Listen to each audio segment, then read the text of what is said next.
much healthier and stronger society. So it is always better for society to allow every person. It is not just gender. It may be class, it may be caste, it may be age. At every segment, every section of society should be allowed to come out and express, to have a voice, to give their opinion, to take action, to live a fulfilling life.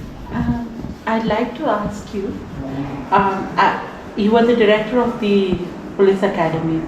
So when you were a trainee versus when you became the director, in terms of making things more suitable to bring more women into the force, did you feel that there were things that you could do, and do you want to talk about? See, I was trained in the National Police Academy in 1979, and I went back as director 2014, which is many decades later. So already in society, I find that there's some amount of change had come. And in the academy, we don't take up recruitment.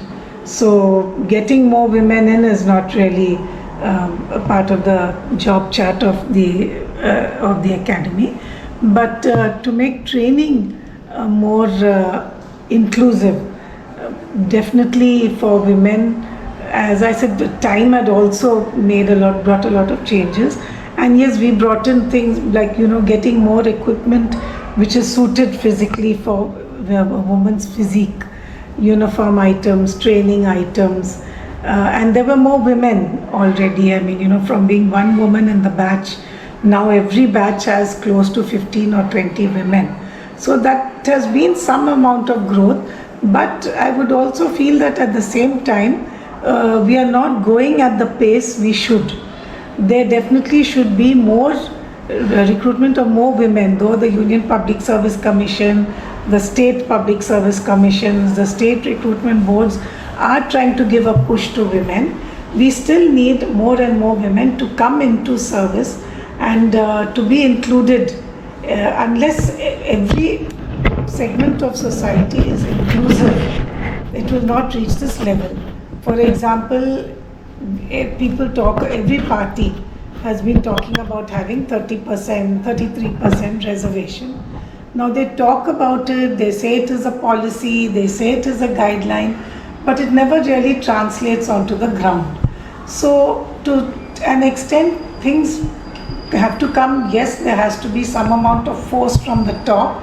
There has to be a legal provision and an enforcement to say that yes, you have to bring more women in. For example, simple thing like in parliament or in an assembly, in public life, why can't political parties have more women, give more seats to women, give more tickets to women, allow women to come up more in public life? So some have to be enforced, and from the society itself, there has to be a change and upheaval has to come. And maybe we are seeing that now slowly. After all, we have been independent it is only not even 100 years since we have had our independence. So we are getting there, but whatever constraints are there, we have to attend to those. We have issues now, for example, in schools and colleges, for people to send girls for education, further education. Now girls will go for further education. There will be incidents of, sometimes a man misbehaves with a woman, some kind of crime is committed against her, or the girl falls in love with a boy, and it leads to that kind of a issue. So immediately the parents say, or the society or the family says, this is why we say girls should not be educated. घर के बाहर भेजे तो ऐसा होने ही वाला है, that attitude that this is bound to happen. That's why keep the girl at home, keep her under control. Treating the girl like a commodity or like an animal. So these are, when changes happen in society, it is like a pendulum. Clock pendulum will go to one extreme, then it will go to the other extreme, and then it will come and settle somewhere in the middle. So people will also get used to the idea when you have more co-educational schools. Boys grow up with girls from their childhood and they see the girl as an equal partner. studying the same. For example, when women are selected for the IPS, we don't come in on a quota. We come in on an equal examination, equal interview, equal footing. So no preference is given to the women. So in the same way, when you have co-educational educational institutions, then automatically the boys also see the girls as equal. They are studying with them the same subjects, they are writing the same examinations, they are doing as well as them and coming up. So these are changes which have to come from society also. Same thing when I talk, I keep saying the two issues in India, two evils in India which we are just not able to shake off are dowry and caste. If you look at dowry, I mean, I can see from the time I joined service in 79 to now, when you look how dowry has increased, the forms of dowry, the kinds of things, demands which are made, they have just increased. They have come into sections of society and into communities where they were not there before. Many people didn't have dowry as parts of society, didn't have dowry as part of their system. But now every community, everywhere, it has come in. And though you don't see it openly because there is a law against it, now there are ways of doing it. They pay through UPI, they pay through GPay, then the commodities. India has become so much more materialistic. Things we didn't have. In our time, we didn't have TV, we didn't have so many cars, refrigerators came later. Now everything is there and the demands have become more and more. The kind of marriage, the ceremony itself, whether it's the meal, whether it is a lunch or dinner, what should be served, what kind of decoration, everything is laid down by the boys' side. So these are some changes which have to come from society. These huge celebrations, spending, so now it even lakhs, I think it has gone into crores. So these are changes which have to come from society.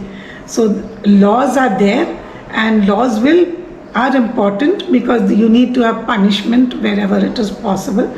But people should also start feeling in their heart that yes, these are things like a simple thing. If every community can bring in one small change, saying that when a marriage is to be conducted, you take just one line writing from the girl and the boy, maybe not even the parents. From the boy saying, I will not ask for dowry, from the girl saying, I will not give dowry. One simple thing written, you take it in writing and keep it. It will bring so much change. These things will not happen if we bring these. So society has to bring in changes. It's the same thing with class. You go to a foreign country and now everybody travels abroad and we all see it. You see how drivers, waiters, chefs, housekeeping staff, everybody is treated with a lot of respect and they're treated on an equal footing. The housekeeping staff, after they finish their work, they sit and eat at the same table. The driver or very often comes and sits and has his meal at the same table. Why in India do we still have this attitude that a person cannot sit in front of you? In the police, we have a junior police person, whether constable or sub-inspector, cannot sit in front of an ASP or an SP or of course a DG. So why do we still have these are some mental blocks which have to be removed, and in the course of time maybe they will go, because we find now education is bringing a lot of changes, and even at the lower levels people are very highly qualified. We have constables who are postgraduates, who are doctorates. So we have to start bringing in changes from within. Every home, every family, we have to bring, whether we have girl children or boy children, we have to bring in this change of attitude. And unless that starts from the bottom and comes up, laws are there to enforce certain things, but our mentality has to change. As I said, in some countries, most countries, we don't have this thing of people having to come and stand in front of you. In India, this has become it's so ingrained in us that certain people cannot sit in front of other people. So these are changes which I think we can do ourselves. We have to start through our education, through our families, through our own practice. who can eat with us, who can sit in front of us, who can talk to us to our face. There are still some sections of society who cannot talk to you directly. They have to stand outside and talk. They have to talk through a barrier, through a curtain. Why do we have these barriers? Why do we have these mental attitudes? So I think these are changes now we have to start bringing practically for solutions. When you ask, these solutions have to be brought by us, every family. And I think like this, when we have different now, communication has become so much easier than before. Not only ways, there are so many channels of communication. There is social media, there is media, the films have become, prolific.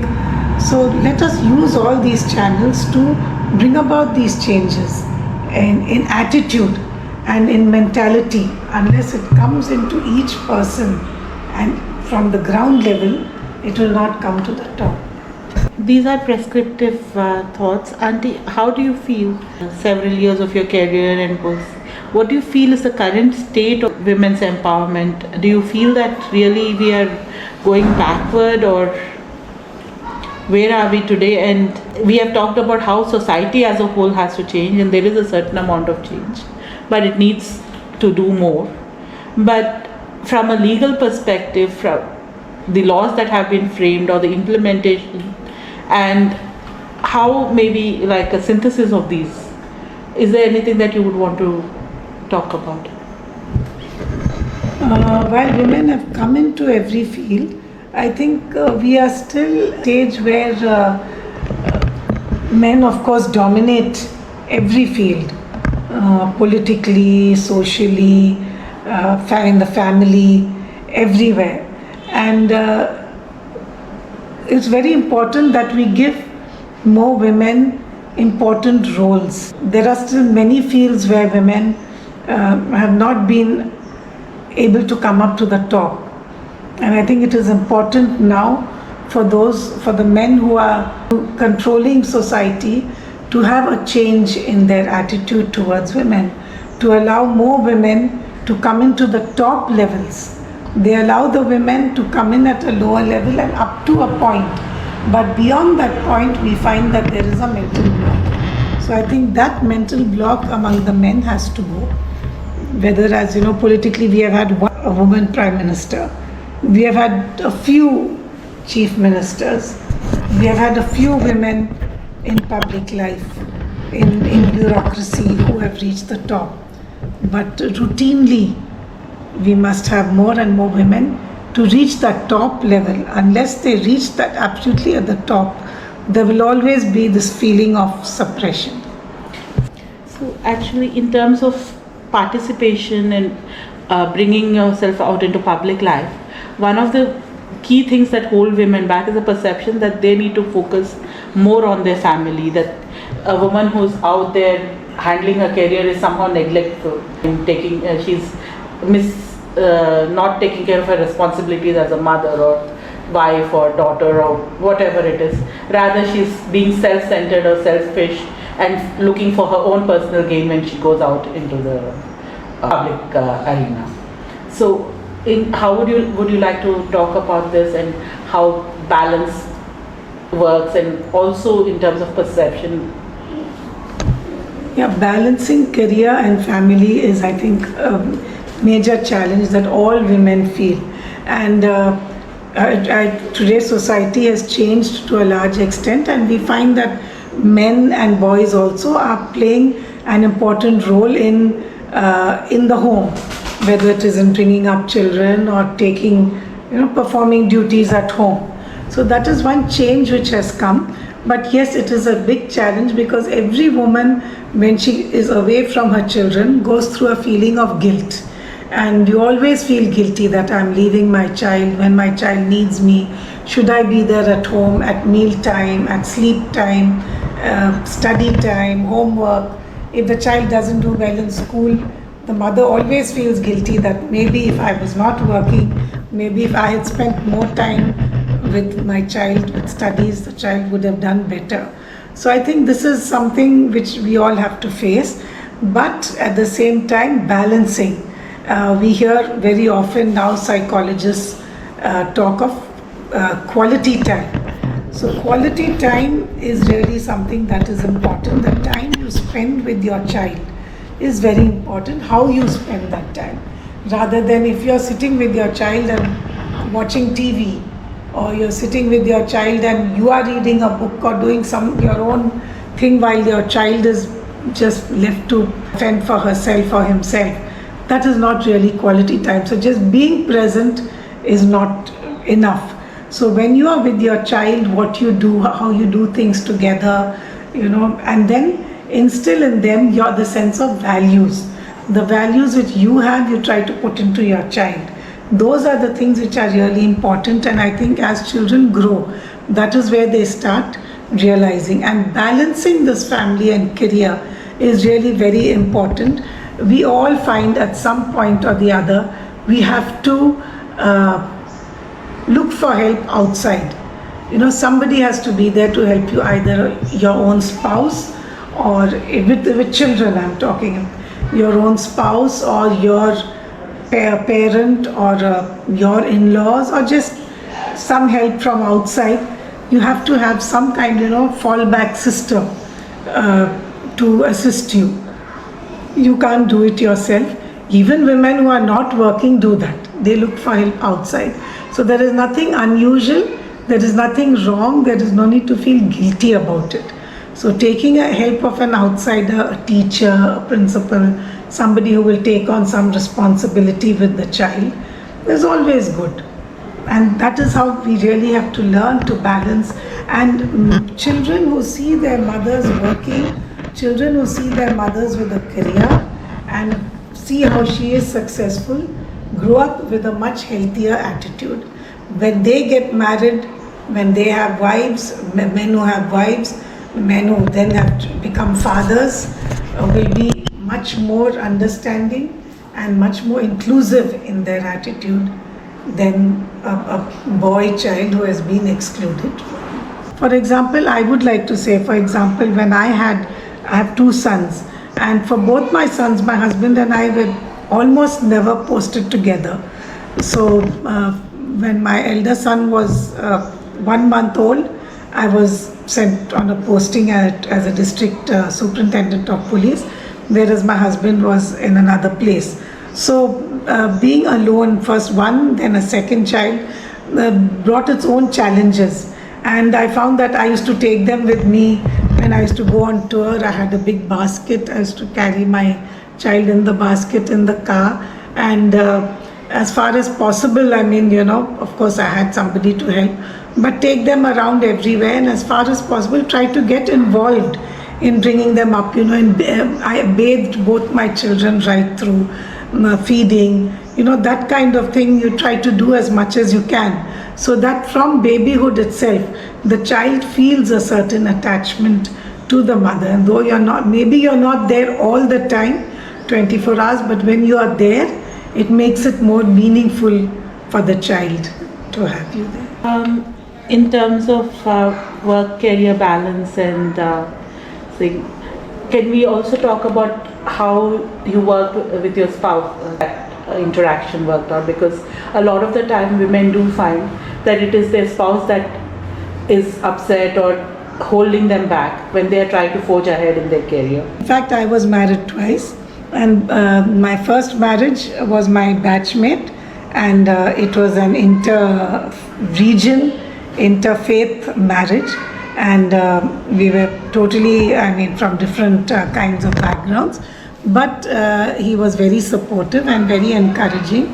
And as I said, a lot of the time we were not posted together, but we would take time out and try to be together, and when we were posted together, we shared the duties very happily, and he was a huge support. And being from the same career and the same profession, I think it has its advantages, because we were able to discuss issues, we were able to discuss cases, we were able to discuss how things were at that time, and it was a common platform for us, so that was a big advantage. And then I lost him very early in my marriage, and then I married again, which probably society calls a late stage in life. I was 50 years old when I married a second time, and it was considered very unusual because in the media also it was reported, and I always find that very amusing that it said that it's never too late. I mean, when personally, when I was a child and when my grandmother was 50 years old, we thought, oh, like 50 was a very huge age. But when it comes to yourself, somehow you never think of yourself as old. I'm now 68 years old and I still probably think I'm some 16 or 17 years old in my mind. So we don't ever think of ourselves as too old to do anything or too old to think in any particular way. So I got married a second time at the age of 50, and that was also inter-region, interfaith, and he was also an IPS officer. He was my senior, and again it was a common platform. We were able to discuss our professional life, we were able to discuss professional issues, and it was a very happy marriage again. So I think marriage is a very personal issue, and like all relationships, it is what you put into a relationship and how you shape it and how you frame it is how it's going to turn out in the end, and whether you make yourself happy or not. And ultimately, I think, this is one of my favorite thoughts, that in the old, English comes from Greek and Latin, and in the old classical languages, there was no word as happy or happiness. There was peace and contentment. So there was no such thing as happiness. So I think in life, it is very important for you to find ways to bring peace and contentment to yourself, and then try to bring peace and contentment to others. And then that is how the world is going to be a better place. Unless you have it within yourself, you will not be able to spread it to others or give it to others. So it is very important for the world to have more peace and more contentment. Be content with what you have. There will always be the person who has more than you, whether in material wealth or whether in socially or anything. But what you have achieved on your own steam, always be at peace with that, always be content with that. And then you will be a better person, and you will make your family a better family, you will make society a better society, you will make the world a better world. Post-retirement, I have now taken up a few activities. I was always involved with the Poetry Society of Hyderabad, where we encourage poets to come and speak to us. I am also secretary of the Sarvodaya International Trust, which spreads the ideals and the teachings of Mahatma Gandhi. And I have started an NGO. During COVID, we had many of these workers who were migrating from southern states to the northern states. And we formed a group in our area where I live, where we arranged buses for these workers to go back. And I found that when I was going to the highway to see these workers, many of them were walking for many thousands of kilometers, and their footwear had completely worn out because they were walking in the hot sun on the road. So I started a drive to collect footwear, and just on social media, and people started, footwear, shoes and slippers started pouring in, people started giving, and we were able to go and distribute these to these people who were walking back to their home states.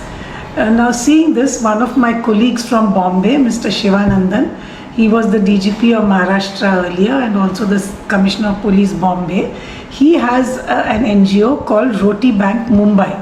So he encouraged me and helped me to start my own NGO in Hyderabad called Roti Bank Hyderabad.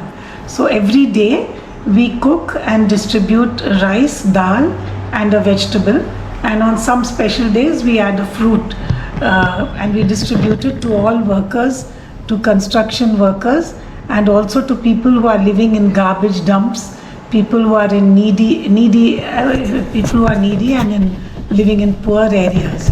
So this is something which gives me great satisfaction, which I am able to do every day.